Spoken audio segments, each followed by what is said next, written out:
Good morning, everybody. Welcome back to the Journey to Greatness, day 221 of 365 with David McDonald, the GOAT.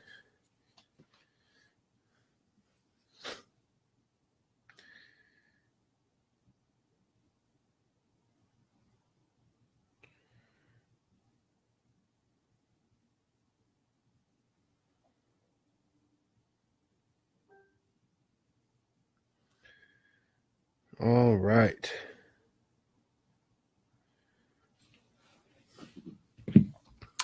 Morning, Liz. Happy, Thursday? Today's Thursday, right? Happy Thursday.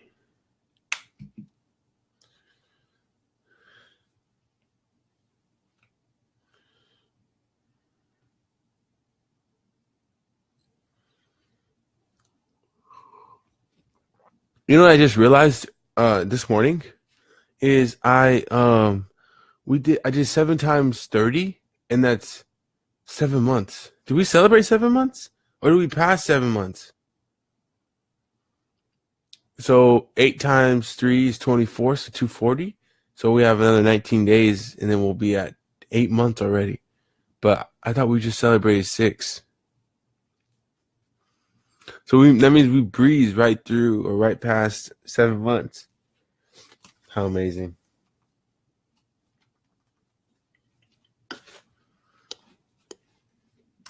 Good morning, Auntie. All right, my friends, let's get into our meditation routine. Oh, I'll see you guys on the other side.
All right, my friends, welcome back. So we just finished our meditation routine, and now we're going to get into our reading routine. So I will see you all on the other side. Okay, beautiful.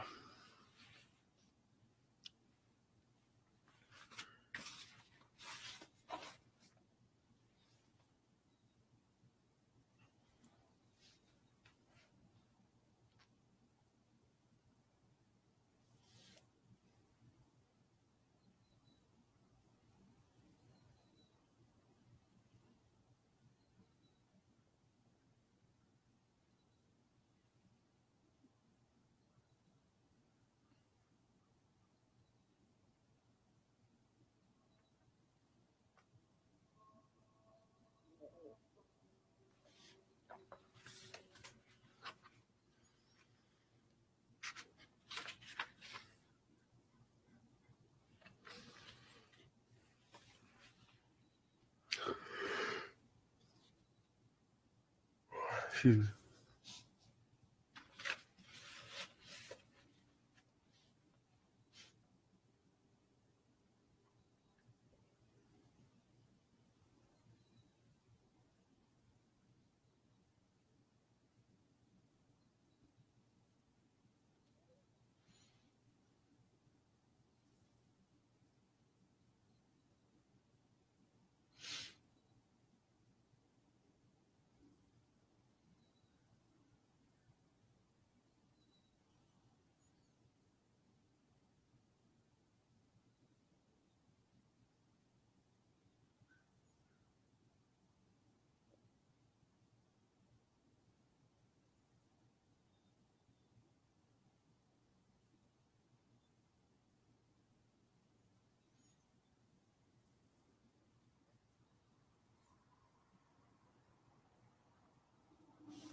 me.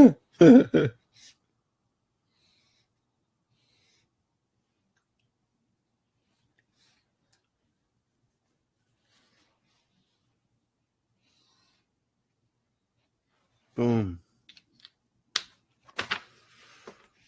Thank you, Daoud.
Oh my goodness. This guy's hitting heat.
Sorry guys, I'm over here like sending pages to people like, dang, look at this. This might be helpful. This is awesome.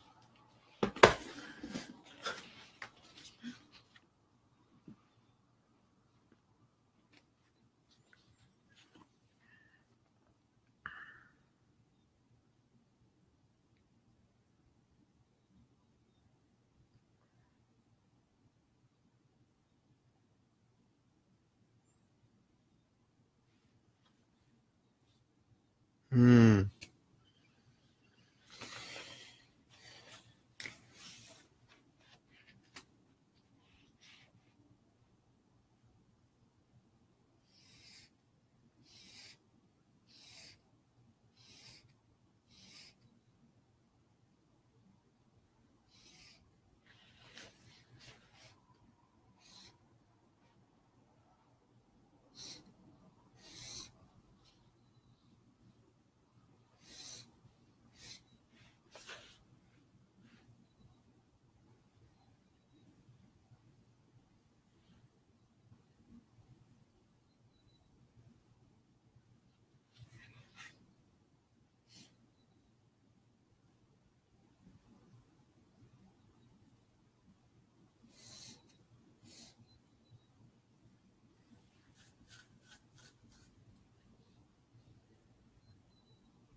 Hmm.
Oh my goodness.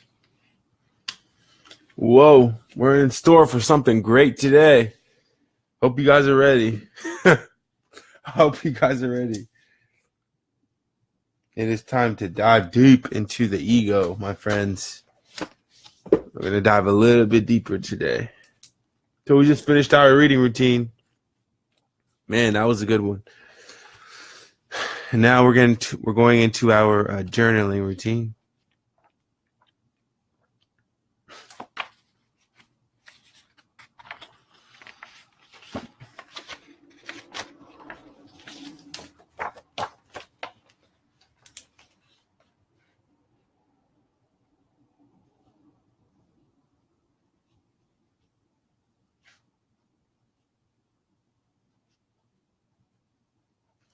So in our journaling routine, I usually like to write about what I'm most grateful for. And in the morning, that is waking up and being in perfect health.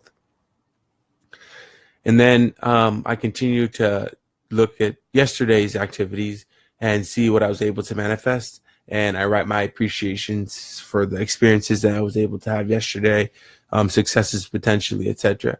And then anything I wish to manifest going forward, is there any plans or anything I wish, to obtain, goals. I write those down, and then I look to the rest of the day to achieve those goals. And then for any long-term goals or longer-term goals, then obviously, it's written down. So now it's a material fact, a manifestation, if you so, if I may. So I will see you guys on the other side. If you have any questions about that, just let me know. And I'll talk to you here shortly.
All right.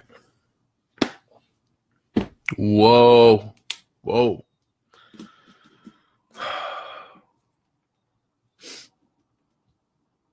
I'm thankful for life today. Thankful for life every day, but today I'm thankful to be here. Thank you all for being here with me.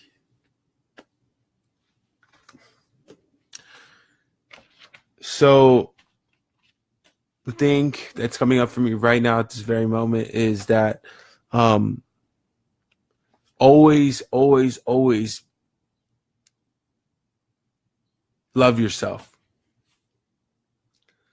Do not, and I repeat, we cannot allow anyone to define who we are as people except for ourselves. Period. When I was back in college, I said to myself, I said, David, you are this man. This is the person that you are. And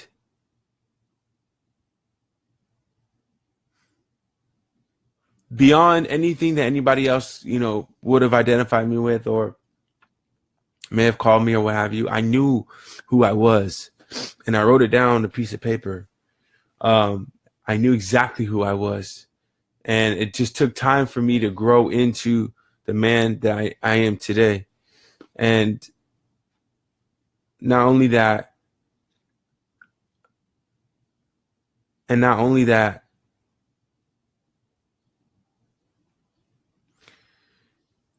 there are certain people around me who didn't understand who I was, even though I was telling them.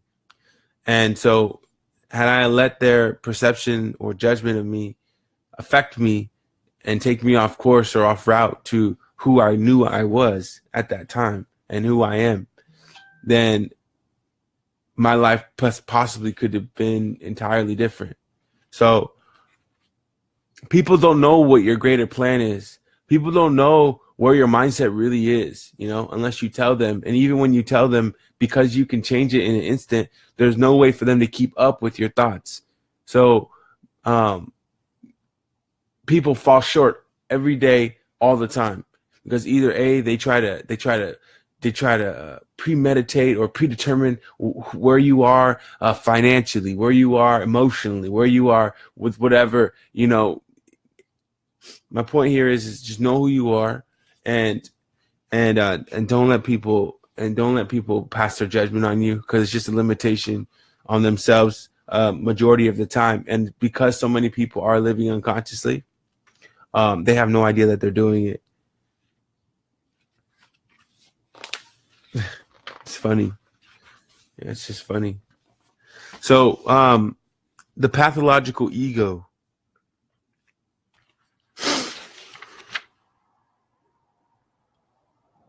The pathological ego. So yesterday we talked about giving up role playing. So stop being fake, or stop being somebody that you're not. Just be yourself. But don't be so attached to who you are that your ego sticks its fangs into it and then starts giving you this sense of pride of who you are. So find the balance, continue to find the balance, and eliminate the role playing. In a wider sense of the word, the ego itself is pathological, no matter what form it takes. When we look at the ancient Greek root of pathological, we discover just that, how appropriate the term is when applied to the ego. Although the word is normally used to describe a condition of disease, it is derived from pathos, which means suffering. A person in the grip of the ego, however, does not recognize suffering as suffering, but will look upon it as the only appropriate response in any given situation. The ego, in its blindness, is incapable of seeing the suffering it inflicts on itself and on others. Unhappiness is an ego-created mental emotional disease that has reached epidemic proportions. So we have to call a spade a spade. The biggest thing here that we're coming into is the awareness. For us being for us as people being in an unhappy state, is ego. We have to call it as such. We put a name on it as such. Now, what's interesting is we're going to get into this next section about William Shakespeare. It's ego. So but it's a loaded cannon though, because you're talking about unhappiness, and we'll get back to that. I'll tell you why it's a double-edged sword here in a second. So negative states such as anger. So here's some of the negative states. So we're able to recognize and see it when it comes up, and see it for what it is. Negative states. This is what the triggers of ego are. Negative states such as anger, anxiety, hatred, resentment, discontent, envy, jealousy, and so on are not recognized as negative, but as totally justified, and are further misperceived, not as self-created, but as caused by someone else or some external factor. I am holding you responsible for my pain. This is what, by implication, the ego is saying. So the awareness piece here is that, hey, I'm angry, I'm this, I'm that, that person made me angry. That's inaccurate. Inaccurate. First off, take responsibility for your life, right? Our mantra, take responsibility for your life. I take full responsibility of my reality, right? So when you take the full responsibility, then you start to step into another level of enlightenment and awareness. And then secondly, just identifying that the act or the first thought of, hey, you're the reason why I'm upset. That person did this to me, so therefore I'm irritated. That's ego. Recognizing ego, it's creating mental disease within you. It's poisonous for your body, right? The alternative to that would be taking responsibility and being at peace with whatever's going on, whatever the person is doing to you, getting yourself out of the situation, saying them love and peace, and moving on to what you have to accomplish, which is just getting closer to yourself, loving yourself more, and, the work or whatever you're doing. The ego cannot, and then this is a really important part, the ego cannot distinguish between a situation and its interpretation of and reaction to that situation. You might say, what a dreadful day, without realizing that the cold and wind and rain or whatever condition you react to are not dreadful. So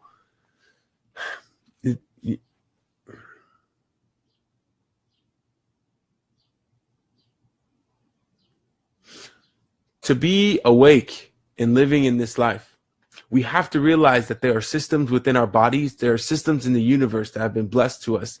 God has given us these powers that even when we're not thinking about them, they are always working. They are always working. The subconscious is the most important, in my opinion, the most important part of it all. Your subconscious is constantly working. You're constantly building up your subconscious. What's the word? Capacity, subconscious capacity awareness, right? So your subconscious capacity awareness is all predicated on the thoughts that you think. Your subconscious is is fundamentally, the thing that's going to help generate the most opportunities for you, the best type of lifestyle, the best type of people, this, that, and the other, because it is constantly working. The subconscious is triggered by the thoughts that you ingest, and the material and the content that you ingest, the thoughts that you create in your mind, and then feed that, and then the belief system that you pretty much funnel and squeeze the juice out of, right? All that information, you squeeze that out, and then that turns into your belief system. That's why I encourage highly to know who you are, because when you know who you are, it doesn't matter what messages you're taking in. You're taking in all these messages, you're taking the key heart pieces of all these messages, and then you're internalizing it and then making it a part of yourself, but you're only doing it with the purest form of that energy. So if it's something super negative, you turn it around, figure out what the positive learning experience is, boom, ingest or throw up, and just throw it away. So it's like you detach and you attach, things to your tool belt so that you're a stronger personnel. Now, the ego cannot distinguish between a situation and its interpretation of and reaction to that situation. So if I go outside and I say, oh my gosh, it sucks today, it is cold and it is raining, the ego doesn't make any distinction as to this or that. It just is. And so that's a really important thing to remember, because frankly, any type of negativity can can mess up our day. It can mess up our day, and then from there we can have a domino effect. You get in your car, somebody cuts you off, you're pissed already that today is raining and that it's cold outside, and that you left your scarf at home. Now somebody's cut you off, and then so what do? Usually with egoic, motivated responses or mindset or negativity, you have some type of negative outburst. So either you cut that person off, you flip them off, you get really upset, and now your whole day is ruined because at one point or another, you're not stopping to realize that, A, you can change your day by just stopping, taking peace, changing your mindset and saying, okay, all this happened this morning, stop it right now, throw it away. You need to change your attitude, change your mindset, and start focusing on what it is you want. And then at that point, you keep moving forward, and then you change your whole day, and then you start attracting happiness and love and light, even though you just went through this crappy morning, right? And you've detached yourself from this bad morning. So it can really stem and then throw you into a whirlwind, not to mention any personal things that you might be going through, some personal confidence issues, or personal confidence building that you might need. You know, when you get triggered by this, you get triggered by that, then it takes you right down this road of things that happen in your life that make you feel some kind of way that really, really pull you down, which need rituals to take you up so that you don't go too far down into the depth, you know, of where you're not even supposed to be. The part of you that doesn't even exist anymore. Your past is gone. You're done. You redefine yourself today, and then your image, your confidence, everything about yourself, doesn't matter who knows, doesn't matter who cares, all that stuff is cut off, severed like an umbilical cord. You're no longer attached to it. You grow up, you move forward, you're successful in life, etc. However, that's defined by you, right? So what a dreadful day. What is dreadful is your reaction, your inner resistance to it, and the emotion that is created by that resistance. What a dreadful day. This really sucks. How do you feel right now? Wow, I really enjoy this rain. The rain is so beautiful, and I really feel this way. The rain is so beautiful because it cleans the streets. Like when I go outside and it's raining, granted, pause, I prefer not to get wet when I'm in a suit or what have you. But then again, I think to myself, hey, it's just rain, you know, how wonderful is it that we are able to enjoy so much rain? Yes, it's dark outside, but at the end of the day, hey, that's not going to dictate my attitude or my energy. I'm alive. There's so many other things to be grateful for. Let's focus on those things.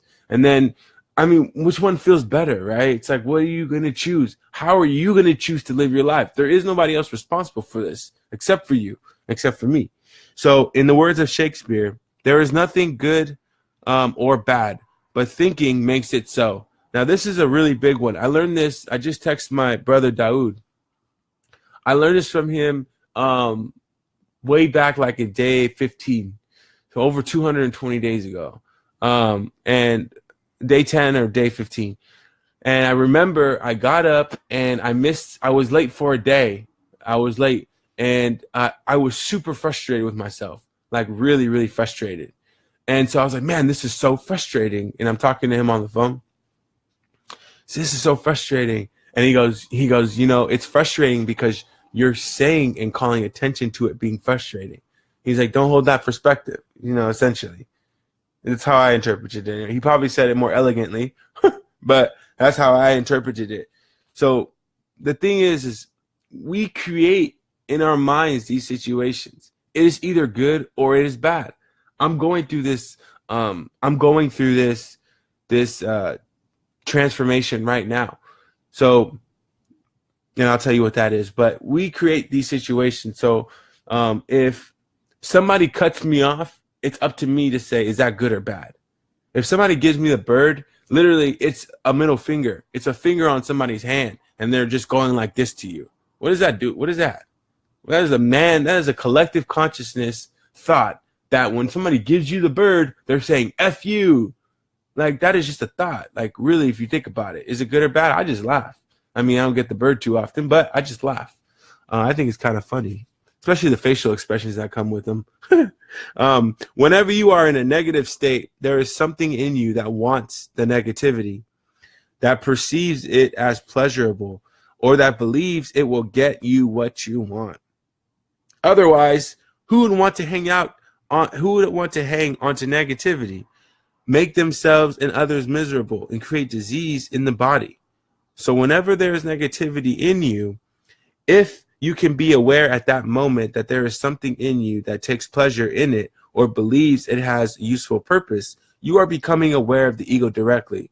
The higher your awareness of ego is, if we understand and take the time to know what the ego is, what that looks like in our actions, in our activities, then the more dead it becomes, the less relevant it becomes to us, and so the more at peace we are with everything that's happening around us. Irritation is a negative characteristic. So to say that you're irritated by something or something's irritating you, mindfully, again, it's just stepping into our higher selves, right? Mindfully, when we step into this idea that, hey, I'm starting to get irritated, stop yourself in the face, wake up. You should not be irritated. Whatever it is that's quote unquote irritating you is insignificant. Change your mindset at that very moment. This is no longer irritating to me. Pause. This is pause. I am happy. I am grateful that I have life. I send love and light to this situation, this experience, and I move on. Don't focus on what you don't want. Primary premise and foundation. Focus on what you do want. And so that's how you change it around. And you'll have these conversations literally all day until you get really, really good at it. And then it starts to become a part of your auto-suggestion box. So the auto-suggestion box is you train yourself and you study and you read and you educate yourself on ingesting positive information. You start to brainwash yourself in that capacity, and then you start auto-correcting at all times. And so it automatically, subconsciously starts working for you. And then when people come and they throw things through that funnel, it comes out as flowers. So they throw mud through and it comes out as flowers, and you're looking at it, you're like, okay, I see that. And then you make your interpretation, you say your response, always be real, always be authentic. So if it's a bunch of BS, call it as a spade. If it's nice, obviously just be candid. But if it's nice, then send love and light back to the person. But either which way, being aware of the ego and knowing that when that negativity comes in or up for you, it's important to recognize it, change your mindset at that very moment, and then continue pushing forward. So if in the midst of negativity, you are able to realize at this moment, I'm creating suffering for myself. So something negative comes up, you associate that with, this is suffering for me, for yourself. It will be enough to raise you above the limitations of conditioned egoic state and reactions. So something happens to you, boom, you ask yourself the first question, is this serving me? Am I suffering right now? And the answer will be yes. And then when that answer is yes, you're like, ooh, I don't really want to suffer. So I don't want to go into further suffering, whether that's a deeper argument, whether that's whatever. My response is triggered, my immediate response is to do X, but that will create suffering for me, so I'm not going to do that. You pull yourself back. It will open up infinite possibilities which come to you when there is awareness. Other, vastly more intelligent ways of dealing with any situation.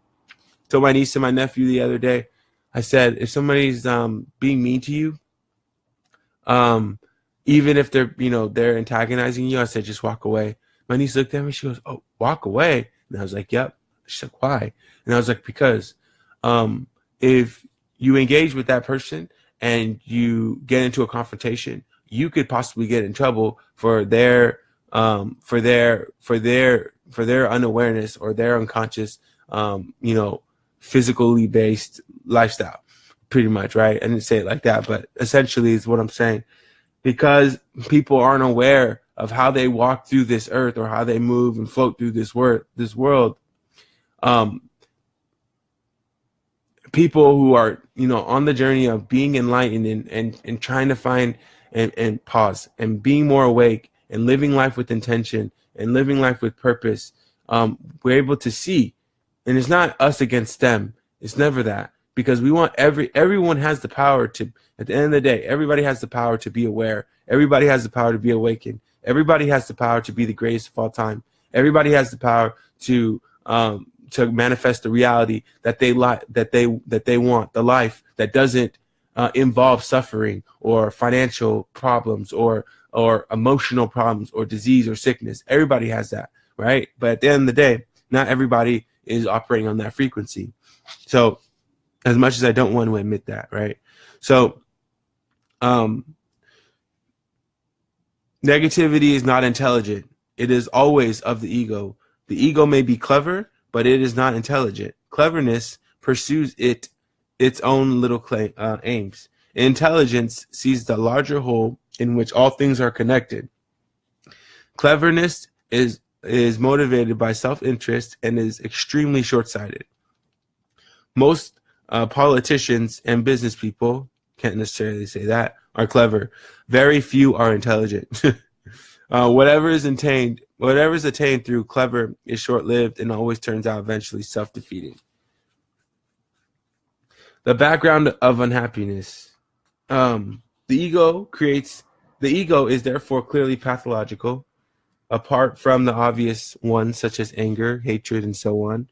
And there are other more subtle forms of negativity that are so common, they are usually not recognized as such. For example, impatience. So not being patient, wanting it now, understanding or not understanding that this race is a marathon. We're on a journey. And the person who understands that in 1 year, it'll take 1 year's time of dedication and consistency in order for us to reach our maximum goals and ultimately come to a higher place of awareness. So then therefore we can segue into reaching our ultimate goals. That's a marathon. This is a marathon. We have so much time in life, but when you start gauging and pushing your goals out to a year, 2 years, 5 years, 10 years, everything starts becoming more realistic because you're like, dude, I have to do this for 2 years in order to earn X amount of dollars or help X amount of families. So let's go. It doesn't matter what's going to happen. I'm going to achieve this goal, but I got 2 years to do it. And then every day intentionally you are working to achieve that goal without losing sight of what's happening around you. And then obviously nourishing the plants and the grass that's all around you so that it can grow with you, right? So we're pointing out some other subtle negative unhappiness triggers. So let me see here. So impatience, irritation, nervousness, and being fed up. They constitute the background of unhappiness that so many people predominates. That is so many people's predominance interstate. You need to be extremely alert and absolutely present to be able to detect them. Whenever you do, it is a moment of awakening, of disidentification from the mind. This is the thing I'm working on. Patience is one thing. I understand the journey takes patience. You can't get it all tomorrow. Real estate is not instant gratification industry.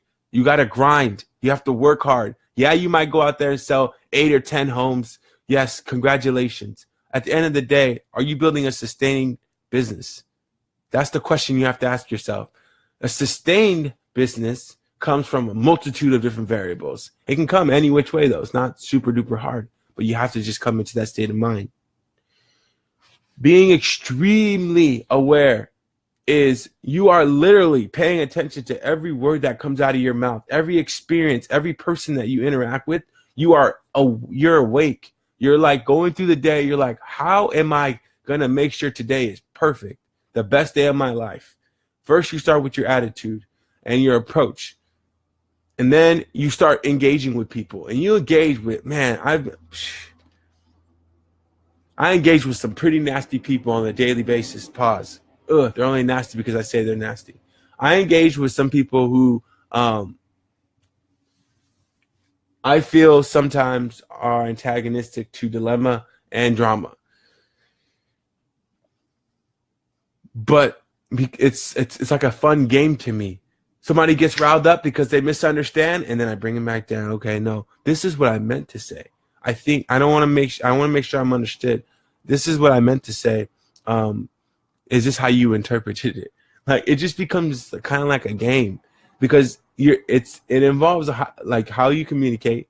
And if somebody's not understanding you, they say the number one thing in this life is to always be understood, never misunderstood. So your goal and your only objective when communicating with other people is make sure that you are encoding the message correctly. Because if somebody misunderstands what you're saying, then that means you're encoding. So they're decoding.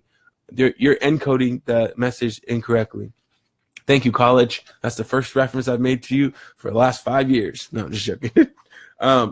But so communication is really important. So to continue, the background of unhappiness, being aware. Do you often experience a feeling of discontent that could be best described as the kind of background resentment? It may be either specific or non-specific. Many people spend a large part of their lives in that state. They are so identified with it that they cannot stand back and see it. Underlying that feeling are certain unconsciously held beliefs, that is to say, thoughts. You think these thoughts in the same way that you dream your dreams when you are asleep. In other words, you don't know you are thinking those thoughts, just as a dreamer doesn't know he is dreaming. So what the book is saying here is the background of unhappiness. Remember, like we said earlier in the discussion, there are things that are constantly running around us. That is how, and that is why patience is so important. When you know you are the greatest of all time, you truly know it, and you're putting in the work, you're working, and mentally you emotionally feel that you are the greatest of all time, which is the most important part of it. Then what starts to happen, because these universal concepts like your subconscious, like your consciousness, the universe, God, your spirit, everything is working in uniform to give you that feeling, and however you choose, it's going to show up. No man in history or woman has sold a cup of water, and let's say your goal is to make money, $1 million. No man in history has sold a cup of water just like this for $1 million ever. Is that what you want your reality to be? Do you want to sell this cup for $1 million, or sell so many of these cups halfway full with water for $1 million? If that's what your life plan or your life career or your life decision wants to be, you could do it. Do I know how? I have no idea how, but I don't want to do that. That's not my plan. My point here is something as simple as selling so many half a cup waters, okay, and making $1 million on it. Income could happen. So imagine if you scale that to a skill that you know you're good at, skills that you pay attention to, that you know you're good at, and you apply that same philosophy, understanding, and spiritually connecting with the idea that this is possible, that you have achieved it already, living from a state of accomplishment. You've already done it. How powerful you could be, how much money you could make, how much you could grow spiritually, how much you could build your character.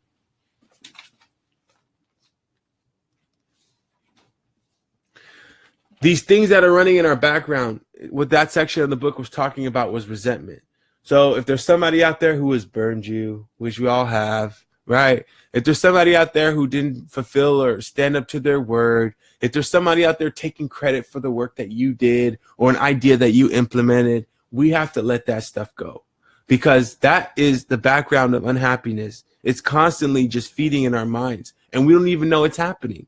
So when we come into a greater state of awareness, and we spend more and more time with ourselves trying to understand who we are as people, then we start to see, okay, hey, I have a resentment toward this person. So what do I do about it? You go to your journal and you write it down. You write down what you're feeling, and you write down why it's making you feel that way. And then you write an alternative reality for yourself. I love this person. She was a really good friend of mine. And I released them with peace and love. And then you detach yourself from that resentment, something that we all have to work on. But that's how you would do it.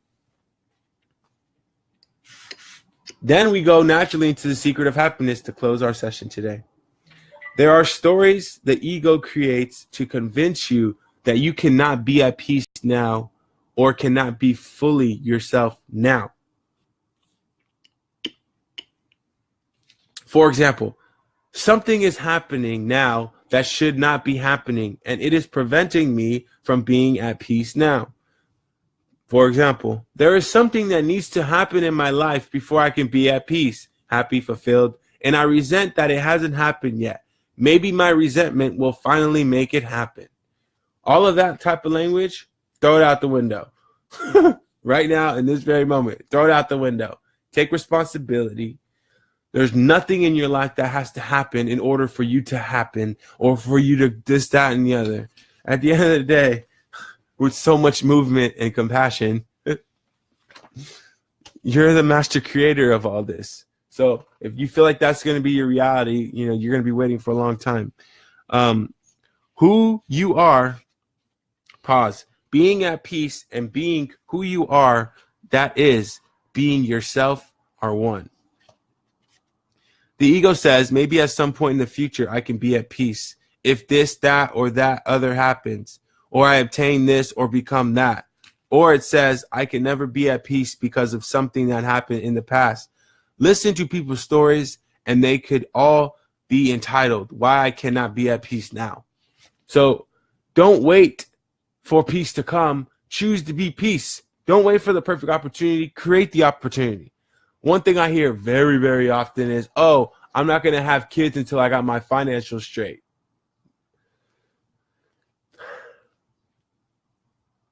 To each his own. You create the perfect opportunity for yourself. Oh, I'm not going to get married until I have my financials straight. To each his own. You create the perfect opportunity for yourself, because that thing you're waiting for may never come. Who knows? I don't know. Because I'm not creating or writing your life or taking responsibility for your life, for that matter. I'm taking responsibility for my life. And the way that I look at it is, I'm going to create the perfect opportunity. If I feel like it's the right time to have kids, hey, guess what? I'm going to have my children, and then I'm going to start dreaming bigger. Because if I feel like I need more financial, or I need more balance and peace for myself, or I need more of this or more of that, guess what? I'm going to dig into my tool belt and start focusing. Okay, this is where you see some lack. This is where you need more. This is where you're in abundance of. This is what you're grateful for. And then boom, it explodes, and then everything I need is right there. So how to be at peace now. Peace is the end of the ego. By making peace with the present moment. The present moment is the field on which the game of life happens. It cannot happen anywhere else. Once you have made peace with the present moment, see what happens, what you can do or choose to do, or rather what life does through you. There are 3 words that convey the secret of the art of living. Oh, that sounds so nice. The art of living, you guys. The art. We're not just living this life. We're not just getting beaten down by negativity and all of this whatever. We are living life artfully and colorfully, painting this beautiful picture.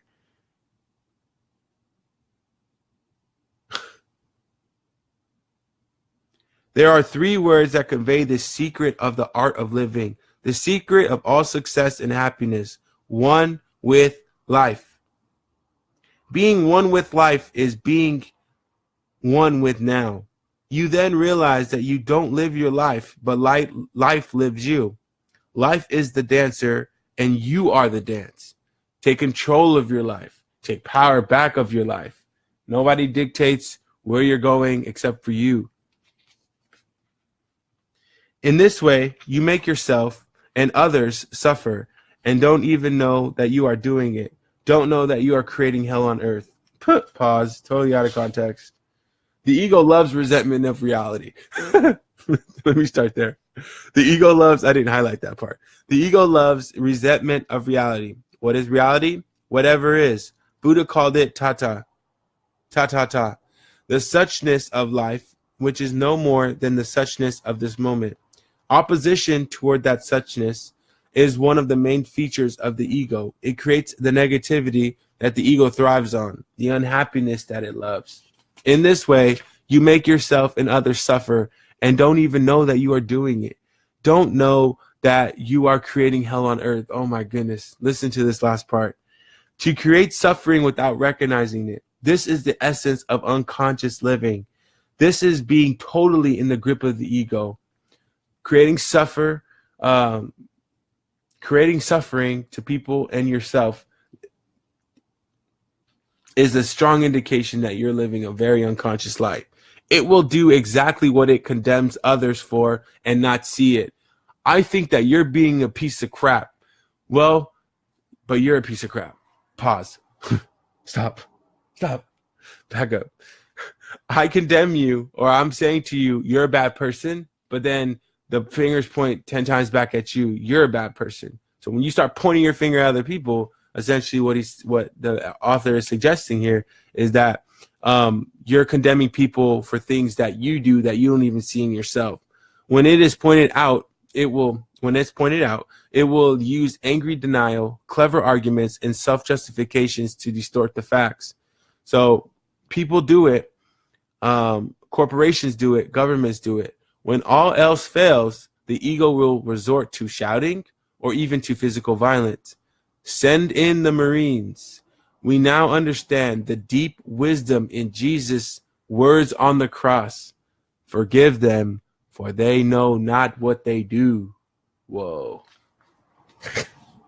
Whoa. Mind blown, man.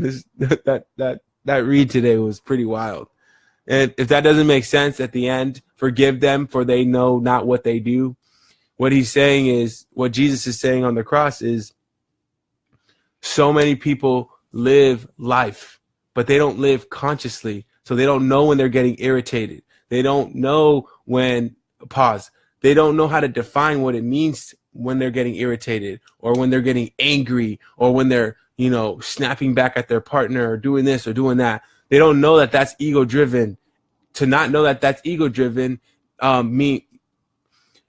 potentially can tilt you over to the negativity side even more so, where you're causing all this disruption and all this chaos. But to be one with self and be one with life and just being in the moment, when you recognize that you're starting to get irritated, you check yourself, balance. How am I responding to the people around me? For me, when I get hungry, I get hangry or I get irritated, quote unquote. That's something I'm working to totally just disassemble, right? Disassemble and not even allow that to be a part of my reality. When I get hungry, I'm hungry. So if I'm hungry, I need to go eat. But in my mind, it's like, oh, wait, well, I got to wait till I get home. I have to wait for, my fiance to get home. I got to wait to eat together. Forget all that. Yeah, you want to be nice. Yes, you want to be kind, but forget all that. When you're hungry, go get some food, period. Don't wait. Don't try to stretch it out a little bit, because in the past, I've learned that this is that and the other, but because I'm not that person anymore, I won't get to that state. But the one way to create a ritual so that I don't go down that road of being quote unquote irritated, I just go get some food or I get a snack or I just do that. Yeah, it's going to curb my dinner appetite, but who cares? It doesn't matter. I'm living an active life, so sometimes that's going to happen. My point here is that forgive them, for they know not what they do. For us to be on the journey to greatness and be living this life of being more conscious, being more aware of how we're responding to people around us and ourselves, creates so much more light and creates so much more compassion for other people who may not understand or may not be living a conscious life. They're still living a physical experience in a non-spiritual or a less spiritual experience.